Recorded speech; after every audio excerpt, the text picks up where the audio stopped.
Kwa kila anayetusikia hapa sasa, akubali kujua ya kwamba mambo ya rohoni hayaendani na teolojia. Yaani teolojia na mambo ya rohoni ni kama mafuta na maji. Sasa wale wanaosoma teolojia mchungaji, utawakuta ndio wameharibu mfumo ya Ukristo. Nisiende mbali, kwa mujibu wa maandiko, mwanamke hakupewa jukumu ya kuwa mchungaji. Lakini akisoma teolojia atakuwa mchungaji. Kwa mujibu wa maandiko, mwanamke hastahili kujipamba kama tunavyoona leo. Lakini wanaoruhusu yale makanisani ni wale waliojidai kusoma sana, kutembea sana, kwenda hapa na pale. Hatujakataa kutembea wala kusoma, lakini hiyo masomo ilikuja kwa lengo ya kuondoa Mungu katikati ya watu na kuachia ujuzi wa elimu. Mtazamaji wa chaneli yetu, katika kuendelea kutafuta njia sahihi ambayo itatufikia kwa Mwenyezi Mungu, nipo na walimu hapa ambao wametoka Kongo, lakini moja ya kitu ambacho nimevutiwa nao sana kwao ni kuhusiana na vile wanavyofundisha Mungu, wanavyofundisha kuhusiana na Mungu. Mungu ni nani hasa? Wao mafundisho yao wanataja moja kwa moja kwamba Yesu ndiye Mungu mwenyewe, kwamba Yesu ndiye Mungu mwenyewe. Najua tumekuwa na changamoto ya kutoka katika dini zingine au watazamaji ambao wapo nje kama wapagani, wanaona kwamba mbona Wakristo ni kama wao kwa wao hawaelewani, hawamjui Mungu wao. Kwa hiyo nikasema tufanye hiki kipindi tuone kuna shida gani hasa kwa sisi Wakristo, kuna shida gani hasa, kwa nini tunashindwa kuwa na Mungu mmoja ambaye wote tunamuelewa kwamba hivyo ndivyo alivyo. Kwa hiyo walimu wangu, jamani, karibuni sana kwenye kipindi chetu, na kwa kuanza kwanza tujitambulisha hapa alafu tuingie kwenye kipindi moja kwa moja. Kwanza habari za leo? Bwana Yesu asifiwe. Amina, tunasema Bwana Yesu asifiwe pia. Kwa majina naitwa mtumishi wa Mungu Matenda. Na huwa tumetoka Kongo, tumetumia lugha la Kifaransa, tunasema pia EJD. Yaani jina rahisi kusemeka kwa nchi za Swahili ni Matenda. Mimi ni mtumishi wa Mungu, ni mhubiri wa habari njema inayohusiana na siku za mwisho, ili kuweza kuwarudisha watu katika msingi halisi. Yaani tukiwa tumesema msingi halisi, yaani msingi unaofaa, ile ambao ilianzishwa na Mungu mwenyewe kupitia manabii na mitume. Na nafikiri tukirudia kwenye Efeso 2:20 imesema tumejengwa kwa msingi ya mitume na manabii. Na Paulo amesema msingi yeye amepewa ujuzi ya kuiweka hiyo msingi, na wala hakuna mwingine anayeweza kuweka ingine msingi zaidi ya ile ambao Paulo amesema ameweka, na hiyo msingi amesema ndio Kristo, na huyo ndio tunayemhubiri na sasa tuko hapa Tanzania. Asante. Karibuni sana mwalimu, tena na wewe karibu, wasalimia watazamaji, ujitambulishe kidogo. Haya, mbarikiwe sana. Kwa majina naitwa Theophile Mayumpa, ni mtumishi wa Mungu. Kama vile ndugu anamaliza kusema kwamba tumetokea nchini Kongo, ni kweli kabisa. Tumekuwa pamoja katika harakati za kutangaza ujumbe wa nyakati za mwisho kama Yesu alivyokuwa akisema, na mitume pia.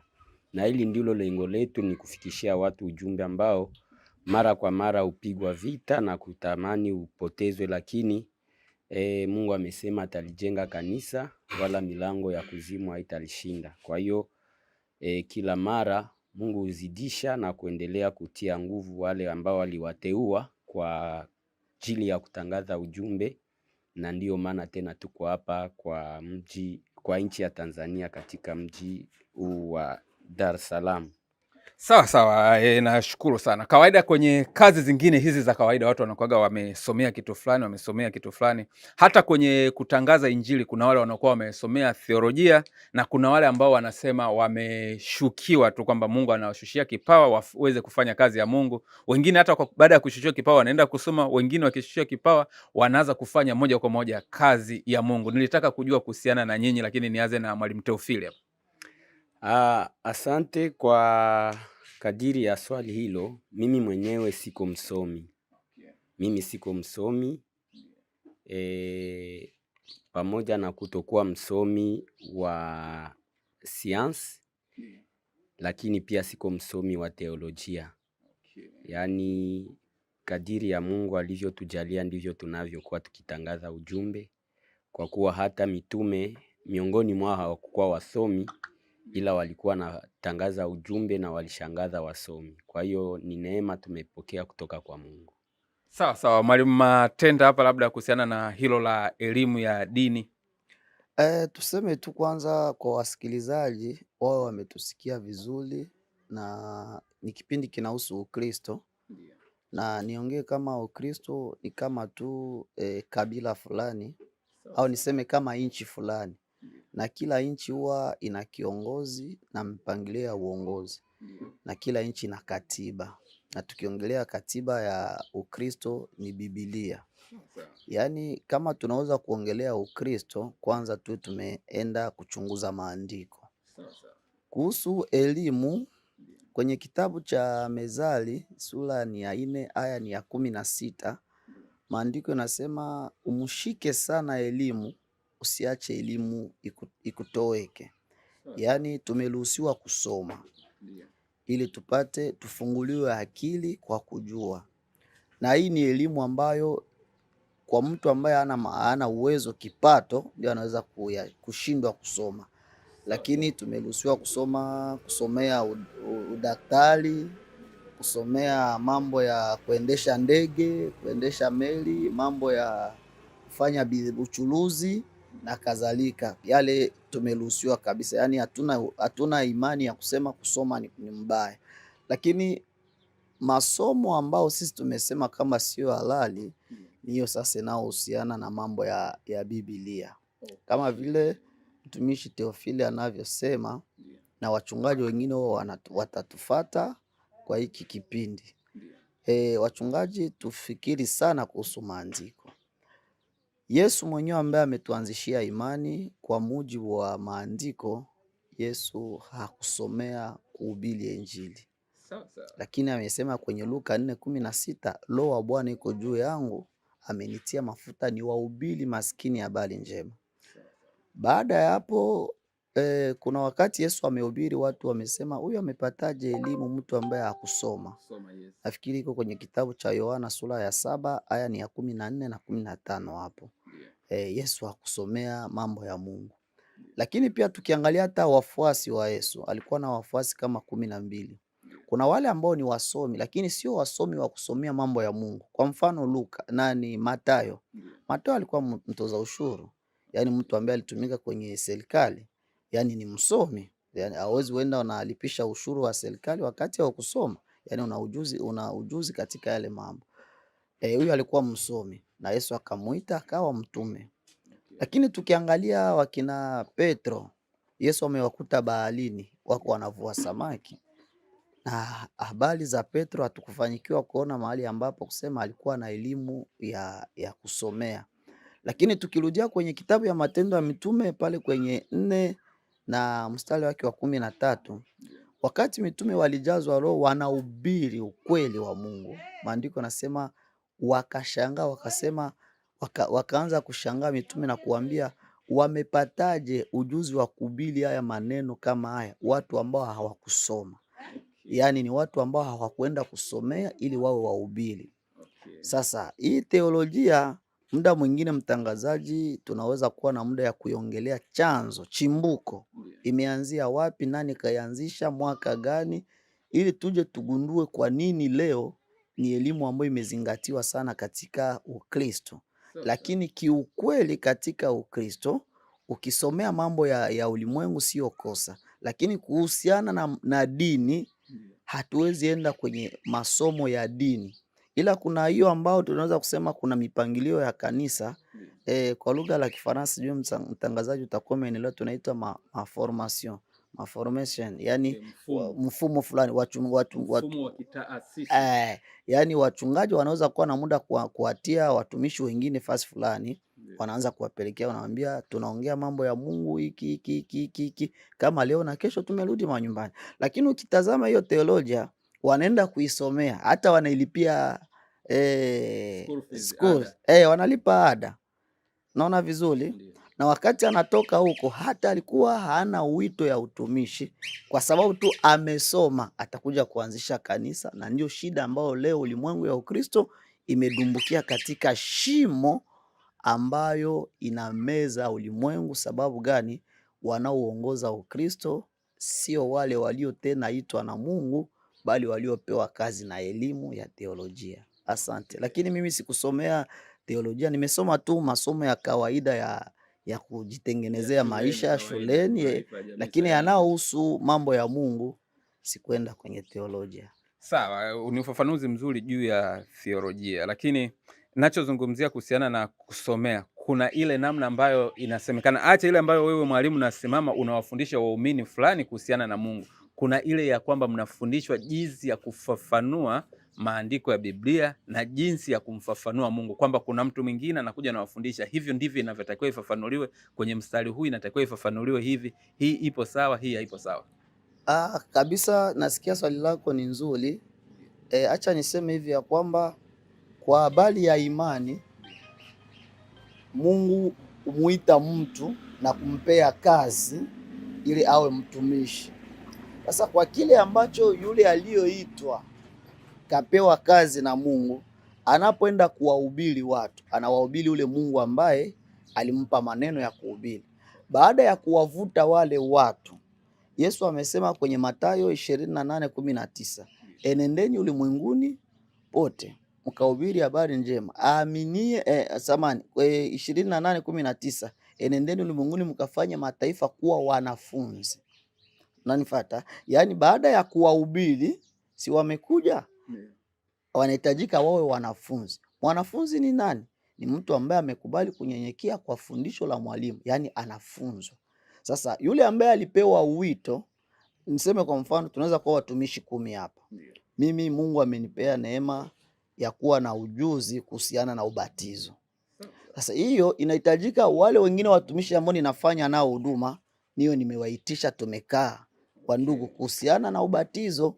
Mungu amesema ni hivi hivi hivi hivi hivi hivi hivi. Hapo. Hiyo sasa nayo maanisha kwamba wewe umesema amekupa labda kujua kuhusu ubatizo.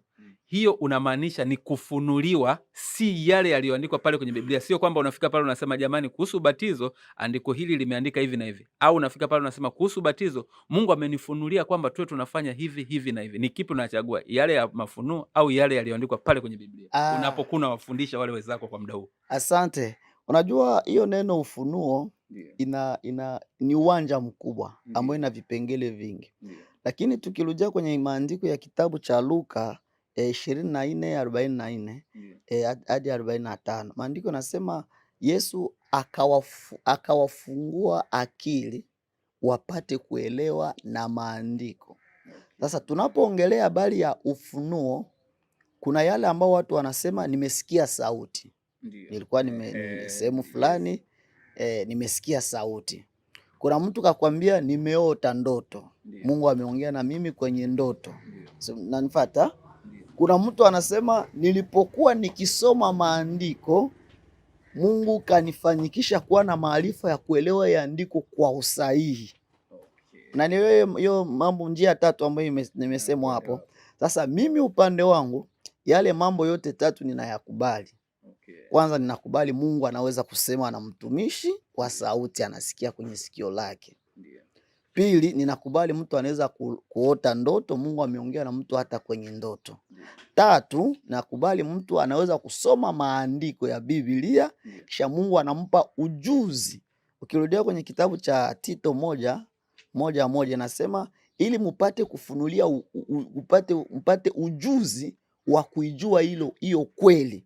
Yaani kuna ujuzi ya kujua kweli. Sasa ile ujuzi inawezekana kama mtumishi Teofile hapa anaweza kuwa na Bible, anajitia fasi ambapo kuna ukimya, anaanza kusoma maandiko. Sasa katika kuyasoma, anapokuwa katika kuyatafakari, anaanza kupata neema ya kujua nini ilikuwa inasemwa kuhusiana na hiyo andiko. Akifanyikiwa kupata lile, anakuja anatuambia.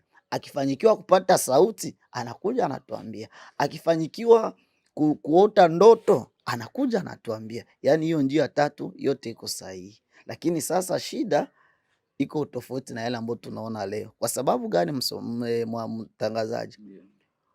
Iwe kwa ndoto, iwe kwa sauti, iwe kwa kusoma maandiko. Unabii, ufunuo. Ufunuo ni kama ndege. naona ndege ambayo inachukua watu. Yes. Sawa, inaenda kwenye uwanja inabeba watu sijui Marekani na kadhalika. Lakini Biblia ni kama uwanja wa ndege. Okay. Yaani nataka kuongea hata ungepaa sana kwa ufunuo, ni lazima ufunuo wako iwe imelingana na maandiko na Biblia. Okay. Yaani unaona, yaani hata ndege ikipaa sana, mwisho wa hiyo ndege itashuka tu kwenye uwanja. Unanielewa vizuri? Sasa watumishi wengi leo wamejidai kwamba wamefunuliwa. Sasa hiyo ufunuo tunapoilinganisha na maandiko haiendane. Sasa wewe kama ndege uliyepaa utashukia wapi? Majini. Sasa sisi wa Kristo unapotuletea ufunuo hatukupinge. Hata Biblia inasema musikweze unabii, bali muujaribu, muupime. Sasa tunapotaka kuujaribu unabii tunarudia sasa kwenye Biblia sasa. Huyu ndugu ameongea kuhusu amefunuliwa. Sasa hii mambo anaofunuliwa imeendana na maandiko? Hapana. Pale pale tumejua ni nabii wa uongo. Unabii ufunuo hauwezi kupingana na maandiko, bali unabii unafafanua maandiko, ila nguvu ya unabii ni maandiko. Sasa ikiwa ufunuo ambao iko tofauti na maandiko, hiyo sisi hatukubaliane nayo. Sijui kama nimejibu hapo. Umenijibu vizuri na nakushukuru kwa ufafanuzi, lakini kabla hatujahama sana hiki kipengele, nataka nimuulize mtumishi Theophile hasa kuhusiana na hii kutangaza habari njema, tuseme kwa ufunuo. Ni wito umeitwa ukaenda kutangaza, au ni baada ya kuona, tuseme unahudhuria kanisani, unapata yale mafundisho, ukipata yale mafundisho unaona sasa na mimi naweza kuwafundisha wenzangu, au ni Mungu mwenyewe uliona kama kuna wito amekuita wa kwenda kutangaza watu? Na hili ni swali la kibinafsi zaidi. Haya, kwanza nitashukuru sana kwa swali hilo. Nikienda nyuma kidogo, nasikia mwalimu amerudia kwa andiko la Mathayo 28 na 19. Yesu anasema, enendeni ulimwenguni mkafanye mataifa kwa wanafunzi, mkiwabatiza kwa jina la Baba, Mwana na Roho, na kuwafundisha yote niliyowaagiza. Kwa hiyo wakati wanawafundisha, wale ambao wamefundishwa wanatakiwa wafundishe wengine. Sasa kwa hiyo tunapoamini Yesu Kristo, tunaamini kupitia wale ambao walifundishwa, na sisi tunafundishwa, na tukifundishwa tunaendelea na fundisha yale mafundisho ambayo tulifundishwa. Kwa hiyo si kana kwamba tulifunuliwa mambo ambayo hatukufundishwa. Maana yake tunafunuliwa kupitia mafundisho tuliyopokea, na baadaye tukisoma maandiko tunaendelea napata ujuzi wa kweli. Kwa hiyo mimi binafsi sina ufunuo kama wangu mimi pekee, ila ni ufunuo ambao umetokana na walimu ambao walipokea mafundisho na sisi wakatufundisha. Baada ya kutufundisha na sisi tukaanza kufundisha wengine. Sawa, sasa nirudi, hili litakuwa swali la mwisho kwenye kipengele kuhusiana na theolojia. Unafikiri ni lazima mtu awe na elimu ya theolojia ndipo atatangaza neno la Mungu vizuri, manake ili muende kwa makubaliano, au mtu anaweza kutangaza? Nafikiri kwenye hilo utakuwa tayari umenijibu. Je, ni vibaya mtu kuwa na ile elimu ya theolojia, kwenda kukaa kulipia ada kusoma elimu ya theolojia ndipo akatangaza? Hiyo unaona kama inakubalika na ni sawa? Ndakuwa kwa ufupi kwa lile swali lako mtangazaji. Mimi niko wazi na naongea vizuri. Inawezekana mtu alisoma teolojia kabla hajajua ukweli. Hiyo teolojia hatutaifuta kwenye kichwa chake. Si hivyo? Lakini anahitajika sasa awe na roho ya utulivu, kutulia kwa wale ambao wamejawa na roho, ili wamfundishe ukweli. Naona kama vile ndugu anaitwa Gamalieli kwenye maandiko. Alikuwa amesomea dini, lakini alipokutanana na Yesu na Cornelio Paulo pia alikuwa amesomea dini, lakini alipokutanana na Yesu yale mambo aliyosomea sio ndio alianza kuhubiri.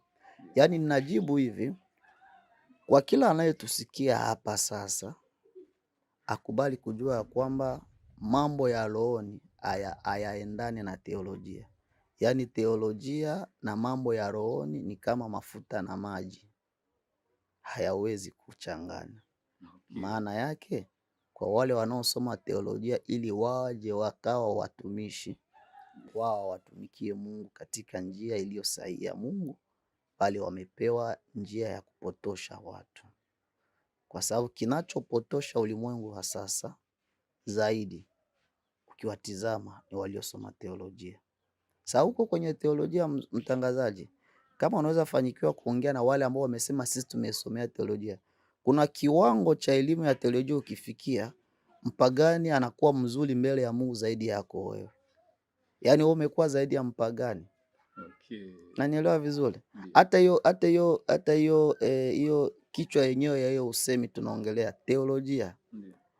Katika ufafanuzi tumesema kwa lugha la Kifaransa theos logos.